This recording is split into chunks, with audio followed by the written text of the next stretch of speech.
జైనా బ్రౌజీతో Akkineni Akhil engagement చేసుకున్నటువంటి నేపథ్యంలో వీరిద్దరూ అంత సీక్రెట్గా ఎంగేజ్మెంట్ చేసుకోవడానికి కారణం ఏంటి అంటూ ఇప్పుడు నెటిజన్లు ఈ అంశం మీద పెద్ద ఎత్తున చర్చించుకుంటున్నటువంటి నేపథ్యంలో అసలు అక్కినేని అఖిల్ అలాగే జైనాబ్ వీరిద్దరి ఎంగేజ్మెంట్ ఎందుకు అంత రహస్యంగా జరిగింది అనేది మనం కూడా చర్చించేటువంటి ప్రయత్నం చేద్దాం. ప్రస్తుతం మనతో పాటు ఉన్నారు ప్రముఖ సినీ క్రిటిక్ దాసరి విజ్ఞాన్ గారితో మాట్లాడు.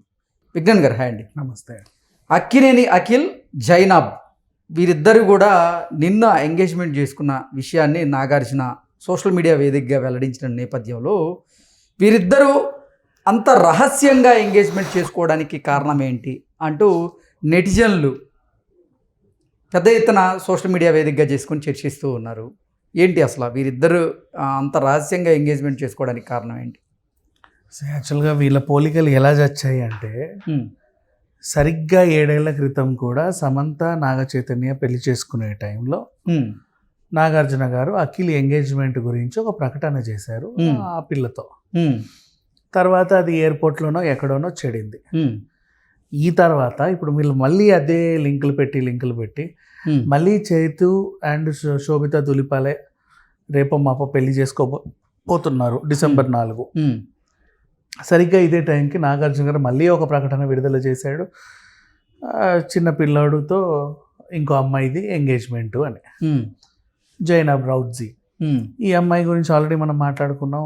JR constructions, JR infrastructures, JR developers, bold అని ఉన్నాయి. అంటే ఇప్పుడు జైనాబ్ ఉపాసన కొనిదలకి అలాగే రానా దగ్గుబాటికి కూడా ఎప్పటి నుంచో ఆవిడ ఫ్రెండ్ అని వారిద్దరు కూడా సోషల్ మీడియాలో జైనాబ్ని ఎప్పటి నుంచో ఫాలో అవుతున్నారు. వారి ద్వారానే అఖిల్కి జైనాబ్ పరిచయం, ఆ పరిచయం కాస్త ప్రేమగా మారింది అంటూ కొన్ని వార్తలు వస్తూ ఉన్నాయి. ఏంటి నిజంగా ఉపాసన అండ్ రానా గారి వల్లే జైనాబ్ అఖిల్కి పరిచయం అయిందా? ఆ పరిచయం ప్రేమగా మారిందా అంటే ఏం చెప్తారు? నాకు బేసిక్గా page 3 కేటగిరీ పీపుల్ అంటే తెలుసు కదా. అసలు ఆ పేరు ఎందుకు వచ్చిందంటే page 3 అని డక్కన్ క్రానికల్లో, హైదరాబాద్ క్రానికల్లో 1, 2, 3 థర్డ్ పేజ్లో ఎప్పుడు సిటీలో జరిగే పార్టీ అఫీషియల్స్ పేర్లు అన్నీ ఉండేవి. అలా వీళ్ళంతా page 3 పీపుల్ అని బాగా ఫేమస్ అయిపోయింది. ఇప్పుడు ఆ పేరు మీద సెలూన్లు గిల్లులు కూడా వచ్చేసాయి. సో అలా page 3 పాపులర్. ఈ క్రమంలోనే హైదరాబాద్లో కొన్ని మ్యాగజైన్స్ చాలా పాపులర్.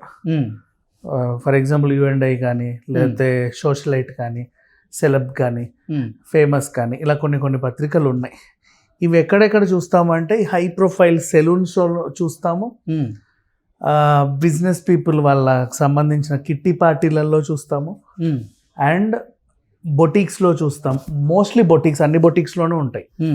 అలాగే ఈ హై ప్రొఫైల్ పీపుల్ వాళ్ళ ఇళ్లలో ర్యాక్లో చూస్తాం. మోస్ట్లీ దా సబ్స్క్రిప్షన్ కూడా ఎంతో ఉండదు, 100 రూపాయలు ఎంతో ఉంటుంది.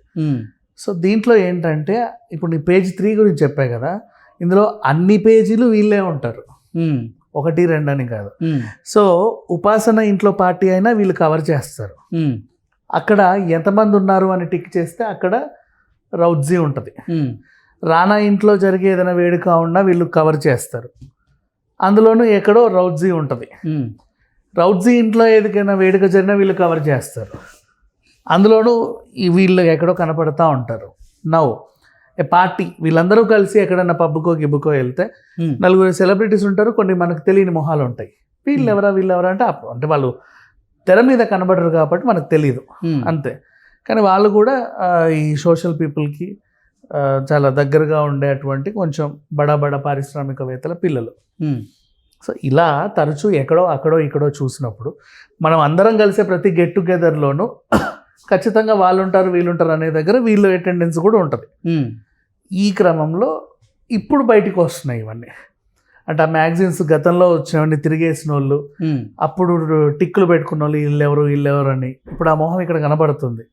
ఓహో ఈవిడ అంటే ఆల్రెడీ మన ఉపాసనకి ఫ్రెండ్, రానా దగ్గుబాటి వాళ్ళ ఆవిడ మిహికా బజాజ్కి ఫ్రెండ్. బజాజ్ వాళ్ళు ఎప్పుడు బిజినెస్ పీపులే కదా, అలా వాళ్ళకి బాగా ఫ్రెండ్. ఈ రకంగా రూమర్స్ అని ఏం లేదు, ఇది నిజమే, ఎప్పుడు కలిసేదే ఉంటారు. మనకేంటంటే తెర మీద కనబడే మొహాలు చూస్తే వెంటనే ఇట్లా చూసేస్తాం. అందరూ సెలబ్రిటీలే పాపం, వాళ్ళందరూ కూడా హై ప్రొఫైల్ పీపులే, కానీ బయటికి తెలియరు. నీకు వాళ్ళంతా కనబడాలి అంటే ఎక్కడంటే ఇప్పుడు మనం తాజ్ కృష్ణాలో కానీ పార్క్ హయాత్లో కానీ ఎగ్జిబిషన్స్ అవుతుంటాయి ఇంటర్నల్గా కొన్ని, అందులో ఖచ్చితంగా ఏ చీరో జాకెటో కొనడానికి వీళ్ళంతా వస్తారు. ఓకే, అప్పుడు కూడా వీళ్ళు కలుసుకునే సందర్భాలు కూడా ఉంటాయి. సో ఇప్పుడు ఈ అఖిల్ పెళ్లి చేసుకునే అమ్మాయి గురించి ఇప్పుడు గతంలో ఆ అమ్మాయి గురించి కూడా ఇలాగే తీశారు, ఎవరు పలానోళ్ళ మనవరాలంట, ఈవిడకి అది ఉందంట ఇది ఉందంట అని చెప్పేసి. ఇప్పుడు అలాంటి వార్తలు వస్తున్నాయి. సో దానికి దీనికి ముడిపెట్టి ఏంటంటే లాస్ట్ టైం కూడా వీళ్ళది ఎక్కడో లాస్ట్ వరకు వచ్చిపోయింది కదా, ఇదేమన్నా ఉంటుందా పోతుందా అని పిచ్చి పిచ్చి రాతలన్నీ రాస్తున్నారు. ఎవరికైనా ఫేట్ ఎలా ఉంటే అలా జరుగుతుంది. మరి ఎందుకు ఆ కుటుంబానికి ప్రతిసారి ఇలా అవుతుంది తెలియదు. పైగా ఈ సంవత్సరం ఎక్కువగా వినబడిన పేర్లలో పాపం అయింది ఉంది, ఏదో సందర్భంలో కావచ్చు. నెక్స్ట్ అటు ఎన్ కన్వెన్షన్ కూల్చివేత అయినా, మన కొండ సురేఖ గారు మాట్లాడిన మాటలైనా ఆయన తరచూ వినబడుతున్నారు పేర్లు అవి. సో మేబీ మళ్ళీ మళ్ళీ మళ్ళీ మళ్ళీ వినబడకూడదు అనుకుంటే వాళ్ళు ఏం చేస్తారు, వాళ్ళ పరిధి మేరకు వాళ్ళ కుటుంబ సభ్యులతోనే వివాహ వేడుకని ఏర్పరచుకున్నారు.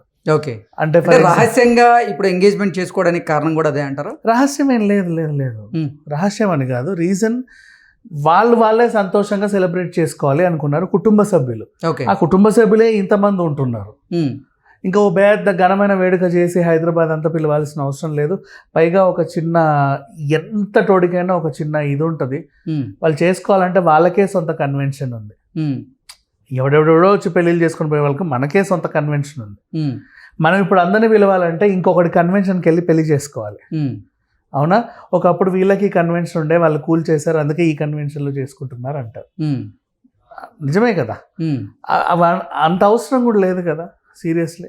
ఓకే, ఎంతలో వాళ్ళలో వాళ్ళు అన్నపూర్ణ స్టూడియోలో కుటుంబ సభ్యులంతా కలిసి గ్రాండ్గా సెలబ్రేట్ చేసుకుంటారు. ఇనఫ్. జైనాబ్కి అక్కినేని అఖిల్కి మధ్య వయస్సు చాలా వ్యత్యాసం ఉంది. అక్కినేని అఖిల్ కంటే కూడా జైనాబ్ 9 సంవత్సరాలు పెద్దది అంటూ కూడా వారిద్దరికి సంబంధించినటువంటి వయసు వ్యత్యాసం గురించి కూడా కొన్ని వార్తలు వస్తూ ఉన్నాయి. సోషల్ మీడియాలో చక్కర్లు కొడుతూ ఉంది. ఏంటి అసలు దీని మీద ఏమంటారు? చేసుకున్న ఆయనకి లేదు, చేసుకునే ఆవిడకి లేదు, ఆయనకు సంబంధించి వాళ్ళ పెద్ద మనిషి అంటే అసలు ఆ వార్తలో వాస్తవం ఉందా? నిజంగా అఖిల్ కంటే కూడా జైనాబ్ పెద్దదేనా? సో చేసుకునే ఈయనకి లేదు, ఆవిడకి లేదు, వీళ్ళ తరఫు పెద్దలకి లేదు, ఎగ్జాక్టర్లు వాళ్ళ తరఫు పెద్దలకి ఏమీ లేదు. వాళ్ళందరూ బాగున్నప్పుడు వయసు పెద్దదైతే మనకెందుకు, చిన్నదైతే మనకెందుకు? వాళ్ళిద్దరూ ఒకరినొకరు ఇష్టపడ్డారు, ప్రేమించుకున్నారు, పెళ్లి పెద్దదో చిన్నదో ఈక్వల్ వయసులో మాట్లాడుకోవాల్సిన అవసరం ఏం లేదు. అది వాళ్ళందరూ ఓకే అనుకున్న తర్వాత. ఓకే ఓకే అండి, థ్యాంక్ యూ సో మచ్.